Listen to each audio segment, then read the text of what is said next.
ماں کے اثرات، ماں کے خیالات کب ڈیورنگ پریگنینسی کس طرح اولاد پر منتقل ہوتے ہیں. ہماری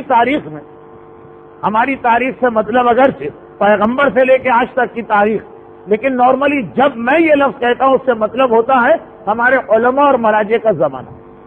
اس تاریخ میں دو بھائیوں کا ایک ایسا جوڑا، یہ ٹوئنز نہیں ہے، دو بھائی ہیں، ایک بڑے اور ایک چھوٹے، جو اتنے مشہور اور اتنے فیمس کہ پڑھے لکھے آدمی کے سامنے تو ان کا نام لے لو پوری ان کی ہسٹری ذہن میں آ جائے گی. ایک کا نام ہے سید مرتضی اور ایک کا نام ہے سید رضی. شیخ مفید کے شاگرد اور شیخ توسی شیخ الطائفہ کے استاد، اور دونوں اپنے زمانے کی بہت ہی زیادہ عظیم علمی شخصیات بنے. سید مرتضی کو ایسے زمانے میں مرجعیت ملی کہ جب ایسے علم کے پہلوان موجود تھے کہ اس میں اپنے آپ کو مرجع کہلوا لینا، یہ خود اس شخصیت کی گریٹنس اور عظمت کی ایک دلیل. مولا نے انہیں لقب دیا تھا عالم الہدی، یعنی ہدایت کا علم، ہدایت کا فلیگ، ہدایت کا پرچم. اور وہ اس طرح کے اس زمانے میں عباسی خلافت کا سلسلہ چل رہا تھا، اور ایک عباسی وزیر کو کوئی پرابلم پیش آیا، اس نے منت مانی، مولا کے حوالے سے بھی قبر پہ بھی گیا، اگرچہ نجف کا روضہ اس انداز سے نہیں بنا تھا جیسے آج، لیکن قبر مولا متقیان تو تھی. وہ جو عمل اس نے مکمل کیا تو خواب میں مولا آئی اور کہا کہ میرے بیٹے عالم الہدی کے پاس جاؤ. اچھا، مجھے لفظ میرے بیٹے سے یاد آ گیا کہ لاسٹ ایئر رمضان اور محرم کے درمیان جو مجالس ہوئی اس میں یہ واقعہ انہی سید مرتضی کا ایک اور واقعہ آیا. مراجع میں اختلاف کیوں ہوتا؟ گھوڑے کی زین پر کتے نے پیشاب کر دیا، آنکھوں دیکھی، گواہی دینے والا بھی ایک مرجع ہے، اور یہ کہہ کر اس کی بات کو نظر انداز کرنے والے سید مرتضی کہ جب تک کہ دو عادل مکمل نہ ہوں گے ایک کی بات کو میں نہیں مانوں گا. سید مرتضی کا تھوڑا سا انٹروڈکشن وہاں ہوا، لیکن آج واقعہ ریپیٹ نہیں ہو رہا. آج کا واقعہ تو آج کے حساب سے، اور وہ یہ کہ مولا نے کہا میرے بیٹے عالم الہدی کے پاس جاؤ. جو میرا بیٹا ہے ہدایت کا علم، ہدایت کا پرچم. اور گھبرا کے اس نے پوچھا یہ کون؟ تو کہا سید مرتضی. اور دوسرے بھائی ان سے چھوٹے ہیں سید رضی، جن کے اگر سے خود اپنے حالات اتنے تفصیلی کہ آپ کو میری ایک 1.5 گھنٹے کی تقریر سید مرتضی پہ ملے گی، 1.5 گھنٹے کی تقریر سید رضی پر. مگر سید رضی کے حالات آپ ایک اور جگہ بہت آسانی سے مل سکتے ہیں. نہج البلاغہ کا کوئی بھی اردو ترجمہ دیکھیں، اس کے شروع میں سید رضی کے پورے حالات. سوال یہ پیدا ہوتا ہے کہ نہج البلاغہ تو مولا کے خطبات، اس میں سید رضی کے حالات کیوں آ گئے؟ اس لیے آ گئے کہ نہج البلاغہ کو کمپائل سید رضی نے کیا. یہ اتنا بڑا کام، یہ نہج البلاغہ اخو القرآن جسے قرآن کا چھوٹا بھائی کہا جاتا، یہ سید رضی کا کارنامہ ہے، یہ ان کی خدمت ہے، یہ ان کا صدقہ جاریہ. یہ دونوں بھائی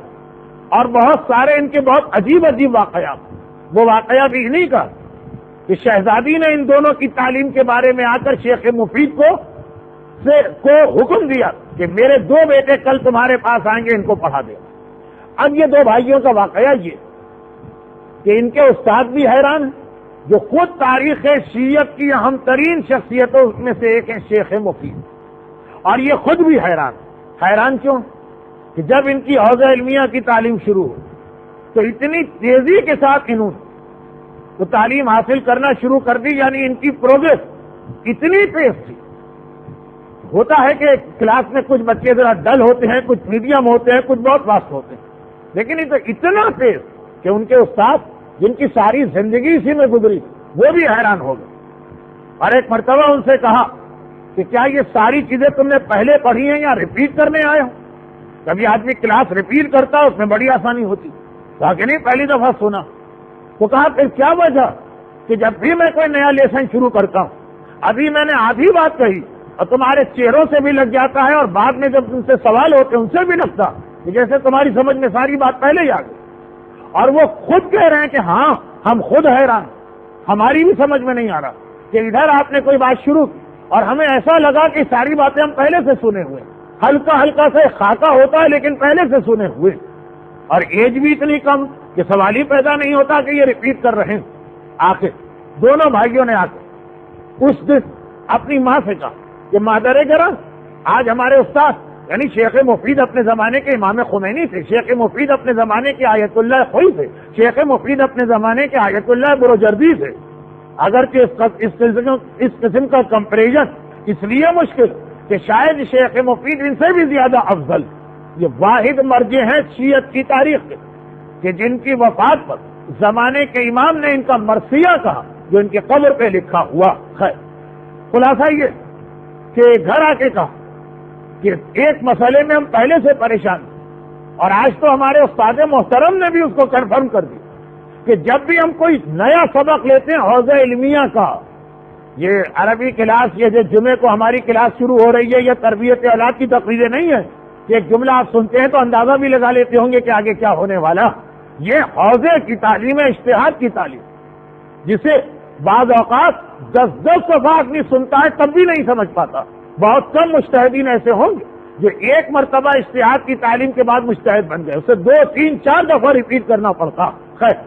اور ہمارا مسئلہ یہ کہ ہم پہلے خود پریشان تھے، آج ہمارے استاد نے بھی تصدیق کر دی۔ یہ کیا ماجرا کہ ساری چیزیں اور اجتہاد کی تعلیم ہمیں لگ رہا ہے کہ ہماری سنی ہوئی۔ ماں مسکرائی اور کہا کہ بیٹا اس کی ایک وجہ، اور وجہ یہ کہ جب تمہارے بابا یہی درس دیا کرتے تو پردے کے پیچھے میں بھی بیٹھا کرتی، اور اے مرتضی جتنے عرصے تمہارا حمل رہا، اور اے رضی جتنے عرصے تمہارا حمل رہا، اور اس کے بعد بھی کہ جتنے عرصے تمہاری فیڈنگ کا زمانہ رہا، میں تمہیں لے کر اس درس میں آیا کرتی تھی اور پردے کے پیچھے سے یہ ساری باتیں سنا کرتی۔ اب ماں حوزہ علمیہ کا وہ درس سن رہی، لیکن اس کے دماغ میں جو بات جا رہی وہ اس کے اس بیٹے میں منتقل ہونا شروع ہو گئی جو ابھی اس دنیا میں بھی نہیں آیا، اور جب دنیا میں آ کر ماں کی گود میں 2 سال 3 سال اس طرح رہا کہ ماں اسے لے کے آتی تو یہ ساری باتیں اس میں منتقل ہو رہی۔ اور یہ وہ چیز جو سید مرتضی اور سید رضی کے حوالے سے نہیں، ہم نے اپنے خاندانوں کے حوالے سے بھی دیکھا کہ جس طرح سے ہماری خواتین قرآن کی تعلیم اتنا شوق نہیں، حدیث کی تعلیم اتنا شوق نہیں، مردوں کو بھی نہیں، لیکن چونکہ آج کا ٹاپک کچھ ماں کے حوالے سے اس لیے ماں کا تذکرہ ہو رہا، آپ نہ خوش ہوئیے کہ ہاں ہمیں بہت قرآن کی تعلیم، حدیث کی تعلیم، فقہ کی تعلیم، توضیح المسائل، شریعت کے واجبات و حرام، یہاں آسٹریلیا اور تقریباً تمام ویسٹرن کنٹریز، وہ ویسٹرن کنٹریز جو اپنی ایک نسل کھو چکے ہیں، اب انہیں احساس ہو رہا کہ کاش ہمارے ممبروں کا ٹاپک شروع سے یہی ہوتا۔ یہاں بھی کچھ ایسے نوجوان آئے ہوں گے کہ جو شادی کے مرحلے سے نہیں گزرے ہوں گے اور وہ چاہتے ہوں گے کہ بالکل اسی انداز کی مجلس ہو جو ہندوستان اور پاکستان کے تقاضے۔ خدا نہ کرے کہ آپ کو بھی ایک نسل کھونے کے بعد اندازہ ہو کہ یہاں کے ریکوائرمنٹس الگ، یہاں کے ٹاپک الگ ہونا چاہیے، ورنہ پوری ایک generation loss in the society کھو کے رہ جاتی۔ تو وہاں تو یہ احساس ہو چکا، اس لیے وہاں تو اب سلیکشن ایک غلطی کے بعد اس انداز کا ہوتا ہے کہ یہ چیزیں بھی ہونا چاہیے۔ یہاں الحمدللہ کم از کم اتنا احترام کہ لوگ سب پہ آ کے بیٹھے جاتے ہیں، اعتراض چاہے کرتے ہوں، کامنٹ چاہے پاس کرتے ہوں، بات کا مسئلہ۔ لیکن ہمارے یہاں ہندوستان اور پاکستان ہماری خواتین اور کسی چیز کا شوق ہو کہ نہ ہو، عزاداری کا شوق تھا، ذکر امام کا شوق تھا، اور مردوں سے زیادہ تھا اور کئی 100 گنا زیادہ۔ اس کا نتیجہ کیا نکلا؟ اس کا نتیجہ یہ نکلا کہ باقی اسلام کچھ ہمارے بچوں کے پاس رہا ہو کہ نہ رہا ہو، عزاداری کے حوالے سے نو کمپرومائز، یہ میں بات آج کی نہیں کر رہا ہوں، آج سے 30 سال پہلے کی کر رہا ہوں، جب اسلامی ریولیوشن بھی نہیں آیا تھا، اور امریکہ اور کینیڈا کا وہ زمانہ کہ جب -30 اور -35 ٹیمپریچر ہوتا تھا اور برف گرتی تھی، اور 200 میل تک کہیں کوئی مجلس نہیں ہوتی تھی کیسٹ پر، کیسٹ پر آواز ہی نہیں تھا اس زمانے، آڈیو کیسٹ نہیں تھے، ویڈیو کیسٹ کی بات کو آپ چھوڑی، مگر 200 کلومیٹر اور 300 کلومیٹر پہلے عشرے کے اندر لوگ جاتے، اور اس موسم کے اندر جاتے جو اب گھوم کے دوبارہ واپس آ رہا۔ کیوں؟ اس لیے، اور کون لوگ جاتے جو کہتے تھے کہ ہم اللہ پہ یقین ہی نہیں کرتے، ہم نہیں مانتے کسی قرآن لیکن محرم کی مجلس میں پہنچ جاتے ہیں، خود بعض اوقات خود بھی پریشان ہوتے تھے کہ آخر ایسا کیوں ہوتا، یعنی ہنستے تھے اپنے آپ پر، لیکن ادھر 6 محرم 7 محرم آئی اور انہوں نے تلاش شروع کر دی کہ اطراف میں 500 میل کے ریڈیس میں کہیں بھی کوئی مجلس ہو رہی، ٹھیک وہ ویسی مجلسیں ہوتی کہ جو آج آپ کو بھی یقین نہ آئے کہ عورتیں اور مرد ایک ساتھ، خاتون مجلس پڑھتی ہے، مرد اس مجلس کو سنا کرتے ہیں، حجاب اور بے حجابی کا کنسپٹ ہی نہیں ہے، لیکن بہرحال پہنچتے ہیں مجلس میں۔ کیوں؟ فقط اس لیے کہ وہی جو سید مرتضیٰ اور سید رضی کا درس خارج یا درس اجتہاد کا واقعہ ہمارے یہاں ہندوستان و پاکستان عزاداری کے حوالے سے ہم نے دیکھا، لیکن اصول وہی اصول چل رہا کہ اے ماں، جو تو سن رہی، جو تو دیکھ رہی، جو خیالات تیرے دماغ میں آ رہے ہیں، یہ سب کا ریفلیکشن ہوگا تمہاری اولاد پر. ہو سکتا کہ بعد میں وہ اپنی کوششوں سے اس کو بدل لے، لیکن بہرحال اس کا ایک کریڈٹ یاد رکھیے. میں نے پہلے بھی ایک بات کہی تھی لیکن اتنی مختصر ہے کہ اس کو ریپیٹ کر سکتا ہوں کہ یہ ایک جملہ جو ہماری ماں اپنی اولاد کو سکھاتی تھی کہ اللہ ایک، پنجتن 5، امام 12، معصوم 14، یہ کافروں اور مشرکوں کی سارا سال کی محنتوں میں پانی پھیر دیتا تھا. اور یہ جملہ جو میں نے ابھی کہا یہ میرا نہیں، ان کمیونسٹوں کا، کہ جن سے پوچھا جا رہا کرملن کی ورلڈ کمیونسٹ کانگریس میں جو سالانہ ہوتی کہ اتنی کوشش کرتے ہو انڈیا اور پاکستان میں، لیکن مسلمان بچے کیوں کمیونسٹ نہیں بنتے، کا ساری محنت سے پانی پھر جاتا ہے جب ماں اس کو یہ جملہ سکھاتی. تفصیل اس کی انشاءاللہ بعد میں آئے گی. تو خلاصہ یہ کہ سید مرتضیٰ اور سید رضی کا واقعہ تو میں نے اس لیے پیش کیا کہ یہ تاریخ تشیع کی دو اتنی ٹاورنگ پرسنالٹیز، لیکن ہمارے بچوں کے اندر بھی یہ چیز موجود